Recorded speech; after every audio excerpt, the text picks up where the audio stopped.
nga, abay nabanggit natin na kapag ganitong araw, syempre kagandahan ng pag-uusapan dahil kasama natin isang magandang dermatologist sa katauhan ni Dr. Elaine Eusebio Galvez. Good morning, Doktora. Good morning sa iyo, Abay Maylin, at good morning sa ating pong mga kataong bahay. Oo nga, ito yung kagandahan, pero pwede tayo mag-shift konti doon sa mga uso ngayon dahil alam mo sa mga bata, lalo na't umuulan. Correct. Yung narinig natin yung impetigo or mamaso nga ba yan? Yan. Maganda pong i-discuss kasi 'di ba pasukan pero maraming dahil sa tag-ulan ngayon, maraming sinisipon. So actually ito pong mamaso or impetigo kung tawagin natin ay actually a bacterial infection. So ito po ay nagmumula doon sa skin contact no ng mga lalo na yung mga school age children. They're very common. Contagious ba ito? Contagious. Nakakahawa dahil lalo na yung may mga nagsisimula lang yan, akala mo parang kagat lang ng lamok, no? Tapos namumula at nagtutubig. At pagkatapos nun, syempre kinakamot nila kumakalat, tapos nakikipaglaro itong ating mga kabataan, no? Sa eskwela, yung mga parang nagre-wrestling sila. So ang tendency ay kumakalat siya sa community or sa eskwela. Kaya maganda pong mabigyan natin ng pansin, no? Para yung ating mga magulang, mga nanay natin ay mabantayan nila yung kanilang mga anak. Normally, Doc, ano ba yung cause nito at bigla na lang ba itong a-appear? Okay. This is actually caused by, as I said po kanina, ito ay caused by bacteria, no? Pwede yung Staphylococcus aureus or yung tinatawag na streptococcal organism, no? Ito ay bacteria.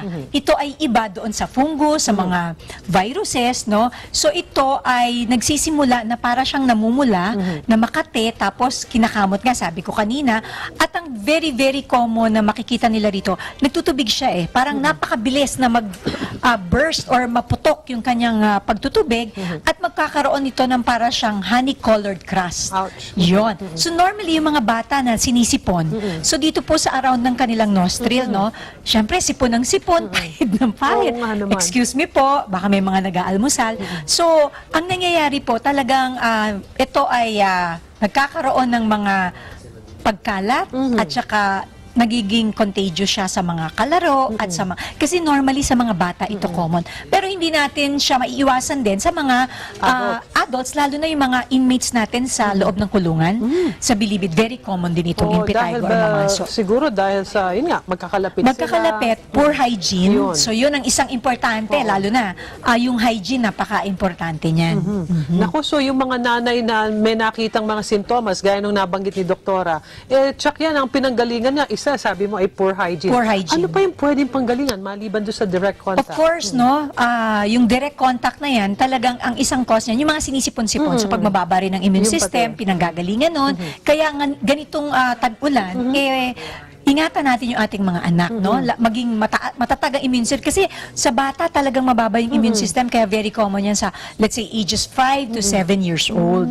At of course, yung mga bata at even adults na mababa rin ang immune system ay madali ring magkahawaan. So, talagang importante patatagin ang immune system. Yun ang pinakasikreto niya, Yes, Doc. opo. Lalo na, at ito, napansin ko, minsan nabanggit din natin yan on a summer.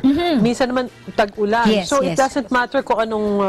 Ito ay very common sa mga tropical countries, kagaya sa atin, na medyo mainit. Pero, Wet and dahil dry nga, lang wet kasi. and dry kasi, pagka ganito namang maulan, uso naman yung mga sipon-sipon. Yun. Na normally, nagsastart yan viral. Pero later on, pag napabayaan, nagiging bacterial. So, yan na po yun. Yung nakikita nyo dito sa mga namumula na para siyang may stuck ba? Tapos magkakaroon siya ng honey-colored crust. Ang kagandahan naman or kabutihan nito ay hindi siya nagpepeklat. Ayun. Over dun sa isa na bacterial infection din, yung tinatawag naming ecthyma, na nagkakos ng ulceration. Kaya sa binti ng mga lalo na mga batang babae, ito yung nagkakaroon ng parang, alam nyo na, yung nagpepeklat na parang meron siyang uka na hindi magandang tignan. At mahirap na pag Mahirap nagkauka gamutin. Nagkakaroon din to ng parang sugat, tapos kinakamot nila yan, di ba? Natutuklap, pero ang malalim siya ng kaunti, so nagkakaroon ng ulceration. Ang problema dun sa ecthyma versus dito sa impetigo, ang ecthyma, dahil sa malalim siya, di ba? Nagkakos siya ng scarring. Yun ang masaklap. Yun ang masaklap. Yun ang pwedeng maari, maiwasan natin. Totoo yan. Kasi pag matanda na sila, sisisihin din, pati mga magulang. Totoo yan. Anyway, Doc, ito pag nagkaroon na, paano naman, ano yung healing process? Alright. Normally kasi ito ang kanilang incubation period, few days after exposure, no?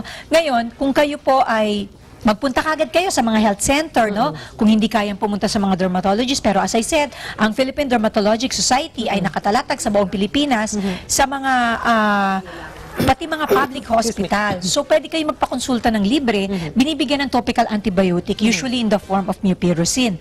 Ngayon, pwede nyong langgasin ito, no?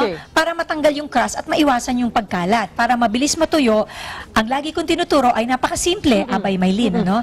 1 litrong tubig na may 1 kutsaritang asin. Naku. Ayun, pakuluan. I was about to ask that, yung home remedy, Yes. na baka sakaling dito pa lang ay makuha na. Yun, maaari siyang tumuyo agad.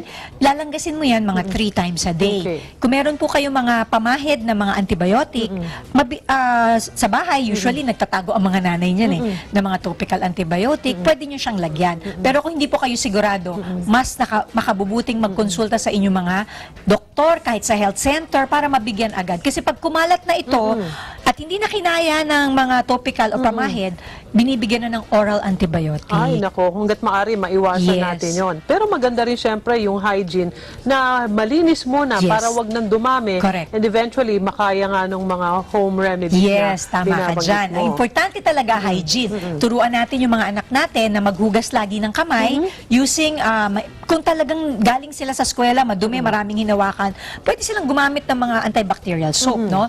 Pero kung hindi naman sila talaga na-expose, yung mild soap will do.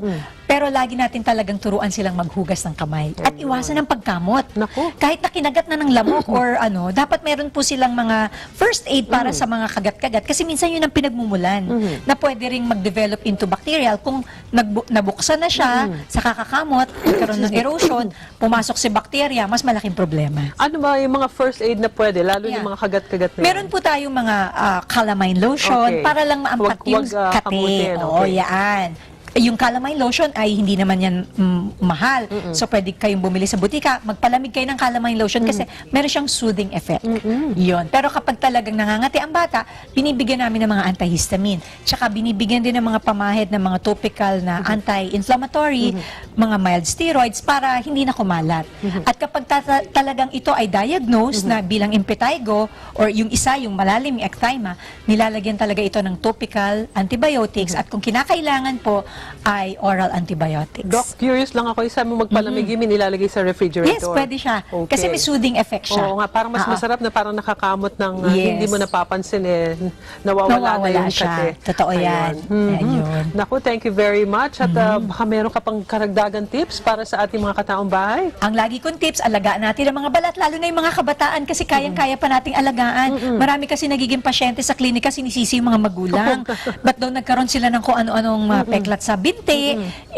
May mga magulang naman na sobrang ingat. Sabi nga, hindi pinadadapuan ng lamok ang kanilang mga. Kaso hindi natin maiwasan yung mga anak natin lumalabas, naglalaro, yun ingatan natin sila. Turuan natin sila maging malinis sa kanilang katawan. Kasi important talaga yung hygiene. Nako. At of course, pakainin ng tama at painumin ng maraming tubig. Kung kailangan mag-vitamins dahil sa bata pa sila, bigyan natin para yung immune system nila maging matatag. Ayun. At kaya pagka ganyan naman, kitang-kita naman natin ang resulta dahil yung sinasabi ni Doc, siyang ginagawa rin niya. Thank you very much, Doktora. Thank you sa'yo. At sa mga susunod, habang wala pang biyahe, ha? Ay, yes. Yung mga ina-attenda ninyo. Yung mga seminars, Oo. trainings abroad, ito po ay pangpadagdag kaalaman para marami tayong ma-share. At yan naman kaya very thankful tayo sinishare mo sa taong bahay. Yes, Thank you maraming again. At baka meron ka pang greetings? Of course, babatiin ko ulit si Papa Eddie, si Mama Saling, si Tita Yoli, Pamintuan. Pamintuan family lagi. Ang Paras family, of course, ang Flores family, Mendoza family, si Roda Marcelo na aking co-parent na lagi kong laging nasa clinic yan. So, hello sa'yo. And of course, Sanchez family, sila Imelda. At Castro family, ayan. So, at of course, babatiin ko lang si Attorney Cons Marcaida. Ayan, Ayun. sa Madrigal. Ayun, Ayan. siya ay nagpapabati. Aha, Ayun. lahat ng suki mo. Yes, opo. na kaibigan, I mean to Yes, say. yes. And nanonood talaga ng taong bahay. Thank you very much again at maraming salamat sa mga susunod na, Doc. At magbabalik po ang taong bahay. Diyan lamang po kayo.